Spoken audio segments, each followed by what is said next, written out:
ഒരു case experience share ചെയ്യാമെന്ന് വിചാരിക്കുകയാണ്. ഇദ്ദേഹത്തിന് ഏകദേശം ഒരു 29-30 വയസ്സുണ്ട്. അദ്ദേഹത്തിൻ്റെ അടുത്തേക്ക് വരുന്നത് ലൈഫിൽ എത്ര ട്രൈ ചെയ്തിട്ടും ഒരു പ്രൊമോഷനോ അല്ലെങ്കിൽ ബേസിക് ഡെസിഗ്നേഷൻ ഓഫീസിന് മുകളിലേക്ക് കയറാൻ പറ്റുന്നില്ല. ആൾക്ക് അതിനുള്ള വിദ്യാഭ്യാസം ഉണ്ട്, സർട്ടിഫിക്കേഷൻസ് ഉണ്ട്. പക്ഷെ എന്ത് ചെയ്തിട്ടും അദ്ദേഹത്തിന് പ്രൊമോഷൻ ഒരു സാധ്യതയും കാണുന്നില്ല. പ്രൊമോഷൻ അപ്ലൈ ചെയ്താലും അല്ലെങ്കിൽ പുതിയ ജോലിക്ക് അപ്ലൈ ചെയ്താലും എവിടെയും കിട്ടുന്നില്ല. അങ്ങനെ ഞങ്ങൾ ഇതിൻ്റെ റൂട്ട് കോസ് അന്വേഷിച്ച് ഹിപ്നോസിസിലേക്ക് കടന്നു പോയപ്പോൾ ഒരു കാര്യം തെളിഞ്ഞു വന്നത്, ഇത് അദ്ദേഹത്തിൻ്റെ പാറ്റേൺ ആണ്.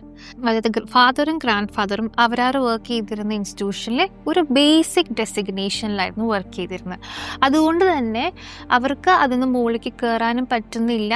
ഇദ്ദേഹത്തിന് ആ എക്സ്പീരിയൻഷ്യലും ഇല്ല. എന്ത് പറ്റി? നമ്മൾ ഈ പാറ്റേൺ തിരിച്ചറിഞ്ഞപ്പോൾ അദ്ദേഹത്തിനുണ്ടായിരുന്ന ഫിയേഴ്സ്, അദ്ദേഹത്തിനുണ്ടായിരുന്ന ഷെയിമുകൾ സപ്രസ് സ്റ്റാൻഡേർഡിൽ വർക്ക് ചെയ്തപ്പോൾ he was ready to release his pattern back to the source. നമ്മൾ അറിയാണ്ട് പോലും നമ്മൾ പലരെയും ഫോളോ ചെയ്യും ഒരു ഫാമിലി സിസ്റ്റത്തിൽ. അത് ചിലപ്പോൾ നമ്മുടെ ഫാദറിനെ ആയിരിക്കാം, മദറിനെ ആയിരിക്കാം, ഗ്രാൻഡ് മദറിനെ ആയിരിക്കും, ഗ്രാൻഡ് ഫാദറിനെ ആയിരിക്കാം. നമ്മളുടെ അല്ലാത്ത പല പാറ്റേൺസും നമ്മളെ ലിമിറ്റും ചെയ്യാം. നിങ്ങൾക്കിത് റെസനേറ്റ് ചെയ്താൽ, നിങ്ങൾക്ക് ഇങ്ങനെ ലൈഫിൽ ബ്ലോക്ക് ഉണ്ടെങ്കിൽ നിങ്ങൾ എന്തായാലും വർക്ക് ചെയ്യണം.